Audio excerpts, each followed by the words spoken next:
Good morning, this is Matt from the Dice of the Round Table. I'm live from Chuck's Comics. So, today we have a bolt action tournament located at this store in Essex, Maryland, and hopefully we'll get some time to chat with some players and get their feedback. But for now, let's see what's ahead. Who are you? You can introduce us. So, this is again Matt from the Dice of the Round Table, and we've been running a tournament at Chuck's Comics, and I'm finishing round 2 right now, and I'm sitting here with Omar and Rick. Do you want to just tell us kind of where you're from, the area? I'm from all over. Currently, I'm at Aberdeen Proving Grounds. I'm over in Ellicott City. So we just did round 1, which was a custom scenario that I created, and we had some choice words over our round 2 scenario, which was from the book, because some people have expressed how they feel book scenarios are more fair. So, how do you guys feel? If people want book scenarios, people should show up to play their book scenarios if they're going to request them. I don't think they're any more fair or less fair than the other ones. They just, you play them enough, you play them all the time because that's what everyone uses, so people know how to game them. Yeah, and I mean, lists can be tailored one way or the other, so I think it really depends on what you bring, if whether or not the book scenario really helps you or not. Now, to fill in, so round 1 was a King of the Hill scenario, which was kind of different, but the book scenario, for those that are wondering, was double development, so it's one where you have to go into the deployment zones. But what do you guys think about the King of the Hill scenario, coming from the corners? I thought that was fun, because you kind of had to decide whether you want to split your force or not, and if you didn't split your force, everything was jumbled in one corner, which could be really disastrous if someone had a mortar, or I had a multiple launcher that was doing work, so. I got lucky. I had this city scenario with mine, so it was pretty much set up right the way I wanted it, with moving stuff up, using cover to get to where I needed to go, and then having sniper start on the table. But that's how Finland plays. So, okay, speaking of which, talk about your list. You had what, Omar? Finland, just a generic platoon. I try to run it more like a late continuation war, so it's a mix of older equipment, newer equipment. Most of my squads are LMGs, Panzerfaust, mix of regular and veterans. I try not to go too hard with any one thing. So, let's see, continuation war squad, recon squad, 2 of the assault squads, what I call them, nothing but submachine guns, and Panzerfaust. Both of those are in the T-20, the Cosmolet tractors, BT-42, sniper, anti-tank rifle, command team. It's I don't know, just a nice mix, I think. And we'll talk about Rick. So, before you go into your list, what was your one observation about the list up here today? Against his list? No, the list up here. You made the observation of what the split was with factions. Oh, just that there aren't a lot of German lists in general. And today, in fact, we had almost entirely Axis. I think we have there's one allied player right now. Three German, 1 Finn, and 2 Americans. Yeah, that was and Rick did something that normally you don't see in 1,000 point. That was our point limit, and you brought I brought a Panther, just to try a couple reasons. I usually would just do a Panzer IV to get the Tiger Fear, but I figured there's going to be a lot of veteran infantry that I'm playing against, and going up to a Panther gives you that extra inch template and extra penetration, so it tested really well, so I figured I'd try it. It's a big point sink, and in game 2 it obviously didn't work for me because I got 1 pin on it in turn 2 and stayed pinned the rest of the game. So how did it play compared to game 1? Game 1, it killed pretty well. It's not even that it needs to be killing things as much as it just needs to be in the center of attention to cause checks. It scared the crap out of me. Seeing it show up in the middle of the table, and I had to completely readjust what I was doing based on that.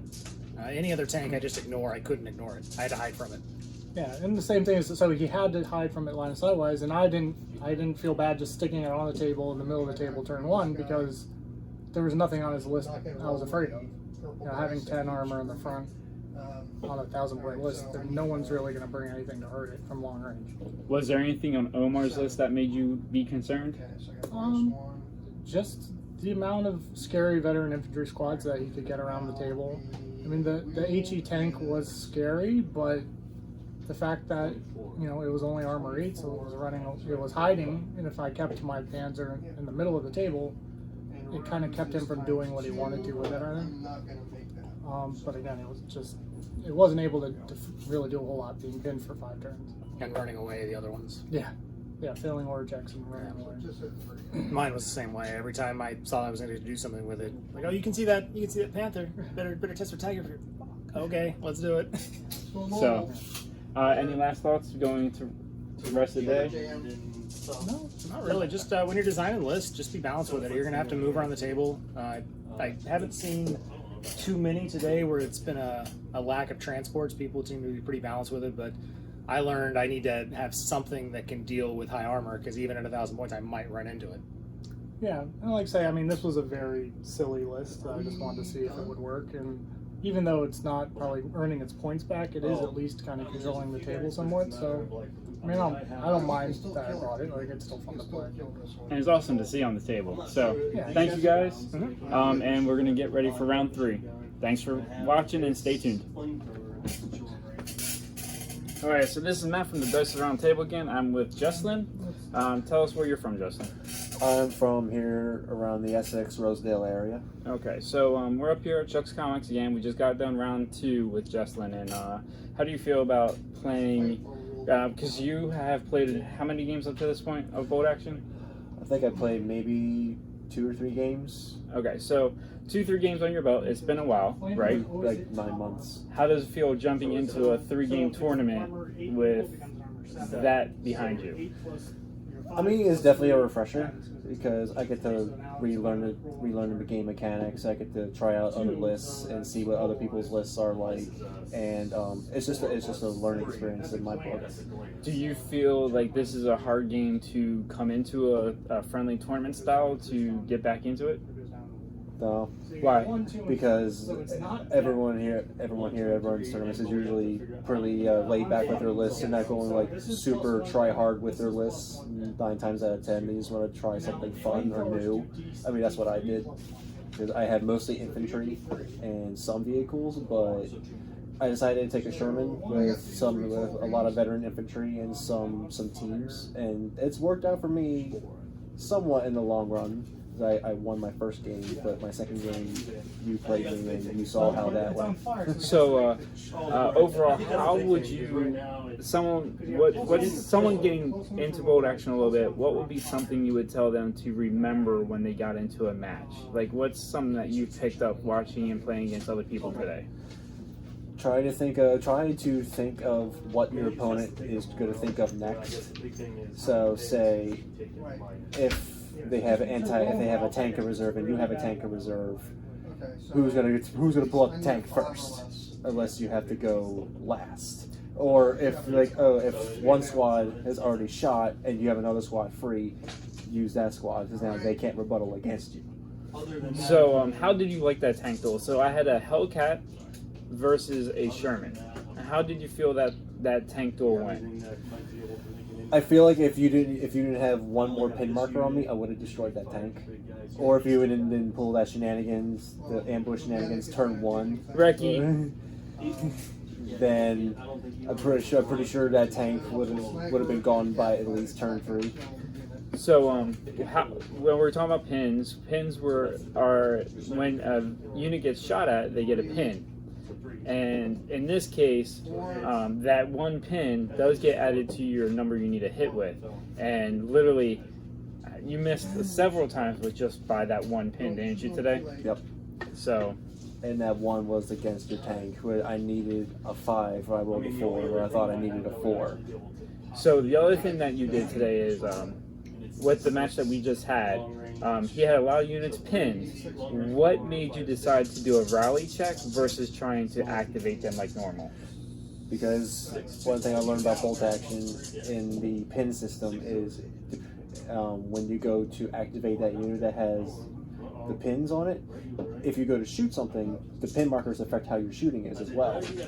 So, or if you get up to so many pins, they automatically flee.